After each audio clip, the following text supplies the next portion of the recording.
sejahtera para penonton. Terima kasih kerana bersama saya di WTC KL untuk rancangan Ikon Roundtable musim ketiga.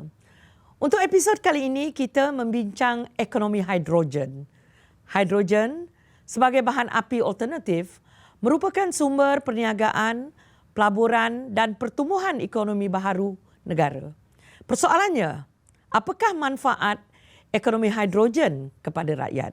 Jadi bersama-sama kita di studio hari ini adalah tetamu khas, Profesor Dato' Insinyur Dr. Wan Ramli Wan Daud, Principal Research Fellow Universiti Malaya.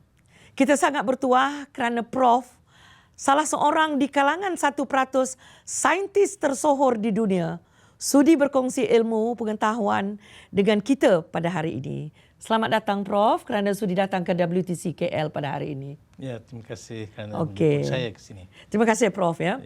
Saya ni mengikuti Prof semasa di UKM dulu sebagai seorang ilmuwan yang tersohor, bukan di Malaysia saja ya Prof, di negara bukan saja di negara kita tetapi di seluruh dunia ya Prof. Jadi ini merupakan satu peluang yang begitu saya teruja bila Prof sudi datang berkongsi dengan kami ya. Prof memang tersohor dalam bidang hidrogen ni. Ramai orang bertanya Prof, hidrogen tu apa dia? Hidrogen ekonomi tu apa dia? Ekonomi hidrogen tu apa dia? Kalau boleh ringkaskan sikit Prof. Okey. Ya, terima kasih Doktor kerana telah menjemput saya ke sini untuk membincangkan tentang ekonomi hidrogen.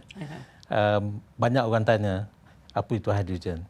Hidrogen ni ialah satu unsur yang paling banyak di alam semesta. Ya.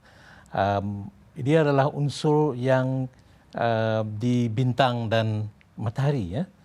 Dalam bahan makanan ada hidrogen, dalam badan kita ada hidrogen. Ya, hidrogen ni sangat banyak. Ya. Dan satu sumber yang tak akan pupus. Ya. Satu sumber yang tak akan pupus jika diurus dengan baik. Saya suka ayat yang terakhir itu, urus dengan baik. Okey, continue Prof. Ya. Jadi ekonomi hidrogen ini ialah ekonomi yang sumber tenaganya adalah hidrogen. Ya, untuk semua aplikasi. Ya. Dan hidrogen ini ialah sumber tenaga yang mempunyai pancaran karbon yang sifar. Ya. Dia hanya menghasilkan air saja. Itu dia panggil hijau tu. Itu. Ya. Okey, bersih. Tapi cara menghasilkannya mungkin tak hijau. Jadi oleh itu, kalau kita nak jadikan ekonomi hidrogen ni berjaya, kita perlu sumber tenaga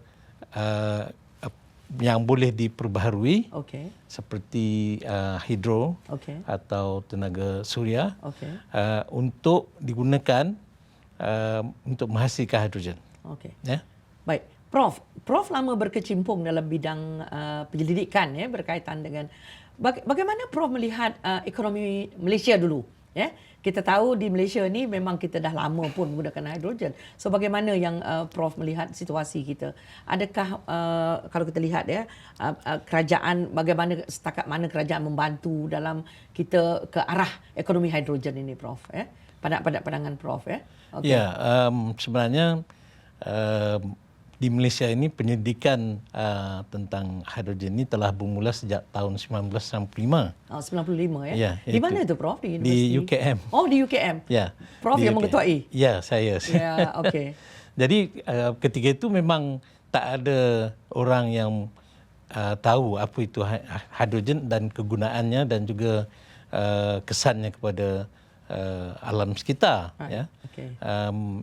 Dan saya telah berusaha untuk menggalakkan penggunaan hidrogen, terutama dalam cell fuel, iaitu satu alat untuk menggunakan hidrogen itu untuk menghasilkan tenaga elektrik. Dan pada tahun 2006 saya telah membuat satu cadangan pada kerajaan, iaitu satu hala tuju hidrogen yang pertama, iaitu pada tahun 2006. Tetapi oleh kerana hidrogen itu tak sangat diketahui oleh ramai orang. Okey. Termasuk juga pembuat dasar di Kementerian Tenaga contohnya. Jadi hala tuju itu tidak diikuti dengan baik. Hanya pada rancangan Malaysia ke-9 saja ada sedikit tentang hidrogen, tapi seterusnya rancangan Malaysia ke-10 dan ke-11 tiada lagi penekanan pada hidrogen. Kenapa, Prof? Ini kerana kerajaan ingin menekankan penggunaan tenaga elektrik yang lebih cekap, iaitu kecekapan tenaga. Dan yang keduanya untuk menambah tenaga yang boleh diperbaharui untuk menjana tenaga elektrik. Dan yang ketiga iaitu menggunakan kenderaan elektrik. Ketika itu, Prof. Sebab aplikasi yang terdekat untuk ekonomi hidrogen ini ialah kenderaan hidrogen. Jadi oleh kerana itu dia bersaing dengan dasar kenderaan elektrik dan juga kenderaan yang menggunakan biofuel, biodiesel dan sebagainya. Jadi ada banyak dasar kerajaan lain yang mungkin lebih diprioritikan pada ketika itu. Ketika itu. Jadi hidrogen tu tertinggal dan mungkin juga kerana teknologinya belum lagi matang dan belum dapat dilihat manfaatnya. Kita agak terlambat lah kalau kita lihat baru bermula 1995 tadi Prof. Okey. And then lepas tu bila dibawa idea tu ke hadapan, penggubal dasar masih tidak masih lagi kata orang belum mengambil dia 100% Tapi ini menarik Prof sebab kalau kita lihat negeri Sarawak adalah antara negeri yang agak terkehadapan nanti. Yang itu nanti kita akan bincang sebab buat pertama kali saya ingin hanya memberi sedikit gambaran apa itu hidrogen dan ekonomi hidrogen ini So kita telah mendengar penjelasan dia dan juga sedikit cabaran yang dihadapi dalam memajukan ekonomi hidrogen di peringkat awal. Jadi kita kembali selepas ini dalam slot kedua untuk mendengar langkah-langkah yang sedang dan akan dilakukan untuk memajukan ekonomi hidrogen. Kita kembali selepas ini.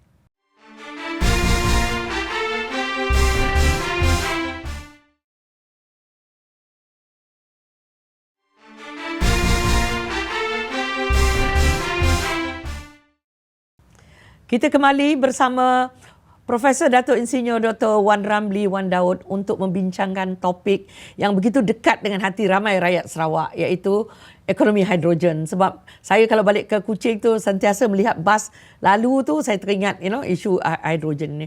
Prof, now kita kembali ke negeri Sarawak Prof sebab negeri Sarawak antara yang telah dikemukakan ialah berkaitan dengan laluan negeri untuk memperkenalkan hydrogen economy itu. Prof, do you think adakah ini satu langkah yang baik atau ada juga orang yang mengatakan Sarawak ni bercita-cita tinggi, entah apa-apalah Sarawak ni. Bagaimana Prof sebagai seorang saintis melihat usaha yang dilakukan sekarang? Sarawak sebenarnya mempunyai sumber tenaga boleh diperbaharui yang banyak. Jadi oleh itu seperti apa Prof contoh? Seperti hidro. Itu yang paling banyak. Hidro. Dan oleh kerana itu Sarawak adalah tempat yang paling sesuai di Malaysia ini untuk memulakan ekonomi hidrogen. Sebab dengan tenaga yang boleh dibaharui tadi iaitu hidro, kita boleh menghasilkan hidrogen menggunakan teknologi elektrolisis air, iaitu kita memecahkan air kepada oksigen dan hidrogen itu kita guna sebagai sumber tenaga lah untuk menjalankan bas ataupun kereta yang sekarang di Kuching itu. Dan oleh kerana itu hidrogen yang dihasilkan itu tidak memancarkan karbon dioksida. Dan itu yang penting sebab sekarang ini kan kita ingin mengurangkan kesan perubahan iklim yang disebabkan oleh pancaran karbon yang tinggi. Jadi usaha untuk mengurangkan itu ialah dengan menggunakan tenaga hidro, dan untuk kenderaan kita guna hidrogen. Okey. Kalau kita guna minyak, ya, petrol, ia akan menyumbang karbon dioksida. 40% daripada pancaran karbon di Malaysia ni datang dari kereta dan bas, yang menggunakan minyak. Jadi kalau kita boleh kurangkan dan kita perkenalkan kenderaan yang menggunakan hidrogen, ya, maka kita akan kurangkan kesan perubahan iklim, yang melanda banyak negara lah. Okey.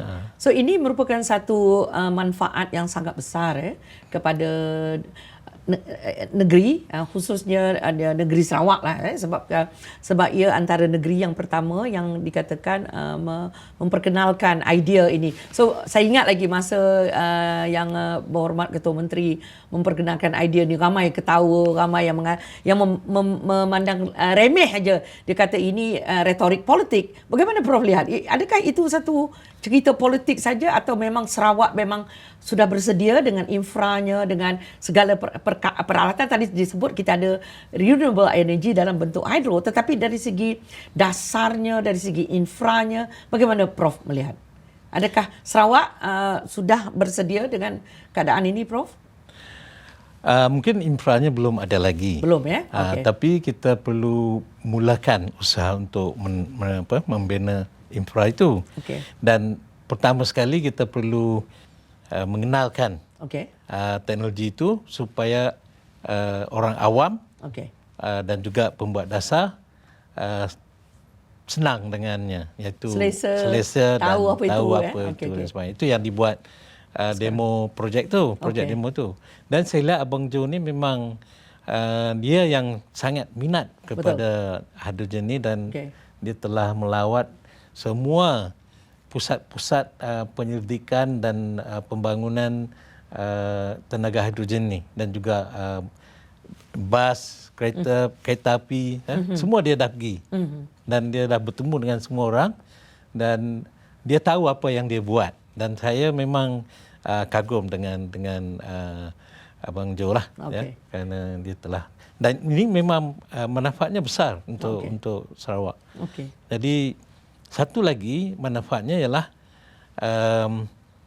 oleh kerana Sarawak ada banyak sekali air, maka itu menjadi sumber untuk menghasilkan hidrogen.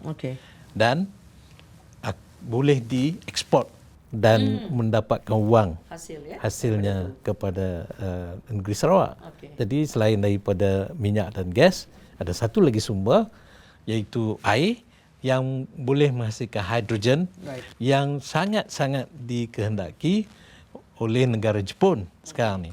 Jadi itulah kita lihat syarikat Jepun sudah pun membuat perjanjian, ya, dengan Kerajaan Sarawak dan juga dengan syarikat Kerajaan Sarawak untuk membekalkan hidrogen ke Jepun. Jadi itu satu manfaat yang besar sebenarnya pada masa depan.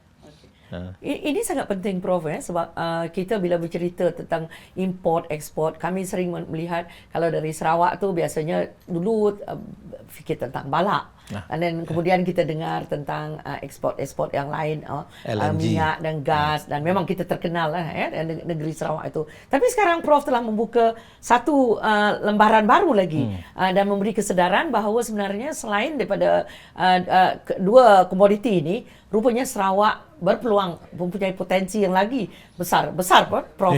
Air sangat besar. Sangat besar, ya. Sebab airnya sangat banyak. Ya. Itu yang Abang Jo kata, ya. Memang kaya dengan air. Ya. Kita kaya dengan air, dan kita bandingkan kita boleh mengekspor hasil. Hasilkan hidrogen dan boleh diekspor. Dari segi pekerjaan, di mana rakyat, contohlah rakyat Sarawak, kalau kita tengok balak memang mereka boleh bekerja. Oil and gas mereka boleh bekerja. Kalau hidrogen tu, Prof, apa yang boleh mereka, sebelum saya masuk ke bahagian rakyat biasa je. So saya takut nanti dia orang kata cuma saintis saja yang boleh bekerja kat situ. Macam mana, Prof? Ya, sebenarnya rakyat Sarawak boleh bekerja dalam industri hidrogen, ya. Sebab teknologi untuk menghasilkan hidrogen itu berasaskan elektrik. Jadi boleh diceburi oleh anak watan Sarawak lah. Okey. Jadi sebab saya sering khawatir yang kita bila menghasilkan satu industri baru, diorang kata apa manfaatnya kepada rakyat negeri Sarawak Okey. So kita telah pun membincangkan tentang peluang yang begitu baik yang boleh dihasilkan oleh ekonomi hidrogen ini sama ada dari segi ekspor, dan kita juga telah membincangkan kesannya bahawa dia boleh juga mewujudkan peluang-peluang pekerjaan So kita sudah sampai ke penghujung slot yang kedua. Kita akan sambung semula dengan Prof untuk membincangkan masa depan industri hidrogen di Sarawak dan juga di Malaysia. Terima kasih Prof. Kita kembali selepas ini.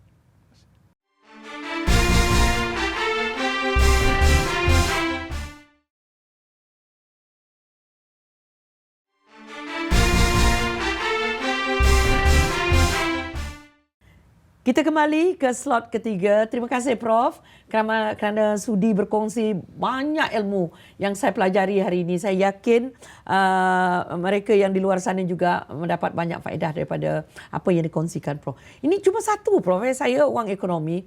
Saya bila bercerita tentang ekspor import ni Prof, saya terbayang kayu balak itu diekspor.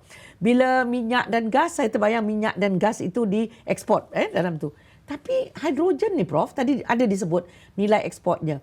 Bagaimana nak mengeksport hidrogen ni? Bagaimana? Saya tak boleh membayangkan Prof. Kalau Prof boleh kongsi dengan penonton pada hari ini. Ya, hidrogen satu gas yang ringan, jadi memang sukar untuk diekspor secara seperti MLNG dan sebagainya kerana memerlukan suhu yang sangat rendah ataupun tekanan yang sangat tinggi. Jadi untuk kita ekspor hidrogen ini sekarang dengan lebih murah ialah kita gabungkan hidrogen itu dengan toluene atau toluena. Bila kita gabung itu menjadi misal cyclohexane, misal cyclohexana, iaitu satu lagi cecair seperti toluene yang kita boleh angkut dengan menggunakan kapal tangki minyak biasa yang banyak ada di pasaran ni, kita boleh sewa dengan murah, dan kita boleh hantar MCH itu ke Jepun contohnya, dan di Jepun nanti hidrogen tu akan diekstrak daripada MCH itu dan kemudian menjadi toluene, balik ke toluene. Kemudian kita angkut balik tu toluene ni ke sini. Jadi dia berkitaran lah. Jadi kita guna kita angkut dengan dalam bentuk cecair, tapi tak perlu suhu sangat rendah atau tekanan sangat tinggi. Jadi kita boleh guna kapal tangki minyak biasa. Ini apa yang tadi disebut tentang circular economy. So bukan saja kita melihat yang nilainya yang boleh diekspor, tapi kita melihat kitaran ekonomi itu begitu baik sekali dengan adanya ekonomi ekonomi hidrogen ini. Satu lagi Prof kalau kita nak bincang tadi ada kita bincang sedikit sebanyak faedahnya dari segi nilai ekspor, dan kepada rakyat tadi ada disebut tentang peluang pekerjaan kepada masyarakat. Selain daripada peluang pekerjaan, adakah rakyat Sarawak ni bersedia Prof? Perlukah kita mewujudkan ilmu baru untuk diajar di universiti-universiti tempatan untuk mereka mengetahui tentang maklumat ini atau tentang ilmu baru berkaitan dengan ekonomi hidrogen ini? Ya, memang masyarakat yang baru mengenali hidrogen ini perlu diberi pendedahan. Sama ada pendedahan pada khalayak ramai ataupun dalam bentuk pelajaran ataupun program akademik di sekolah ataupun di kolej untuk dan juga di universiti untuk membanyakkan lagi tenaga rakyat ataupun sumber manusia dalam industri ini. Kita perlukan TVET TVET dan juga jurutera yang mengetahui tentang hidrogen ini. Jadi kita boleh wujudkan kursus tertentu. Jadi universiti boleh wujudkan untuk jurutera tenaga hidrogen ataupun mewujudkan modul tertentu yang melibatkan beberapa bidang kejuruteraan lah yang ada modul hidrogen ni, sebab banyak bidang kejuruteraan yang terlibat dalam industri hidrogen ni. Dia kejuruteraan kimia dan elektrik dan mechanical juga. Jadi kita boleh buat modul supaya mereka semua tahu tentang industri hidrogen ni. So buat masa sekarang, Prof, kalau kita lihat Sarawak memang kita dianggap terkehadapan ya, Prof ya. Selain daripada modul pendidikan dan sebagainya, bagi rakyat jelata, Prof, selain daripada naik bas ke tentang kenderaan tadi apa lagi manfaat, apa yang boleh dilakukan oleh kerajaan negeri supaya boleh meningkatkan lagi penggunaan ataupun supaya rakyat lebih mendapat manfaat daripada ekonomi hidrogen ni, Prof? Supaya individu, isi rumah, apa, Prof, yang boleh Prof cadangkan? Maybe boleh dilakukan secepat mungkin atau 5 atau 10 tahun akan datang supaya rakyat boleh manfaatkan ekonomi hidrogen ni, Prof. Ya, salah satu ialah dengan menyalurkan hidrogen tu ke semua rumah. Free, Prof? Secara percuma? Secara percuma lah. Lebih baik untuk supaya mereka lebih mudah menerimanya. Jadi itu salah satulah. Tapi infranya bagaimana, Prof? Adakah kosnya tinggi atau? Ya, kosnya agak tinggi, lebih tinggi daripada infra untuk gas asli. Ya. Yang mungkin dah ada di Bintulu. Betul. Jadi itu memerlukan pelaburan lah dari negeri untuk menjadikan projek itu berjaya. Dan juga bagi gratis lah kepada kepada tuan rumah hidrogen tu. Buat permulaan. Buat permulaan. Kemudian setelah banyak orang menggunakannya, mungkinlah kalau nak dikomersialkan. Tapi untuk rakyat, saya ingat kalau kita bagi gratis dulu, mungkin mereka lebih mudah menerima teknologi ini. Lagipun dia ekonomi hijau, kita menuju ke arah itu langkah yang sangat baik. Malah hidrogen yang disalur ke rumah tu boleh menggantikan gas untuk digunakan di dapur. Betul. Jadi terima kasih, Prof. Ya, maksudnya jadi kalau guna hidrogen tak ada karbon dioksida dihasilkan dalam dapur. Jadi lebih sihat. Ya, betul. Ibu-ibu yang memasak lebih sihat kalau menggunakan hidrogen. Bagus. Berbanding dengan minyak ataupun gas. Okey. Untuk di saat-saat terakhir ini dalam perbincangan ini, Prof, apa yang Prof impikan untuk kerajaan Sarawak lakukan? Kalau boleh, apa yang perlu diketengahkan sekarang ini untuk memajukan ekonomi hidrogen untuk negeri Sarawak, Prof? Saya cadangkan supaya kerajaan Sarawak juga melabur dalam penyelidikan dan pembangunan teknologi itu. Selain daripada menggunakan teknologi dari luar, tapi kita perlu melabur untuk masa depan.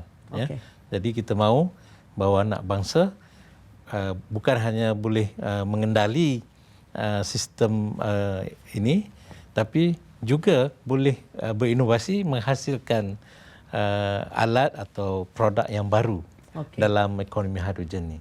Jadi itu akan menjana pendapatan yang lebih dan juga manfaat yang lebih kepada rakyat. Dan kelestarian dari segi ilmunya, kelestarian dari segi alamnya. So terima kasih, Prof. Kita dah sampai ke penghujung. So saya ingin mengucapkan terima kasih kerana Prof telah berjaya membincangkan sedikit sebanyak tentang apa itu ekonomi hidrogen, sebab itu satu topik yang ramai tertanya-tanya. Apa dia sangat bunyi alien sangat, Prof, di peringkat awal.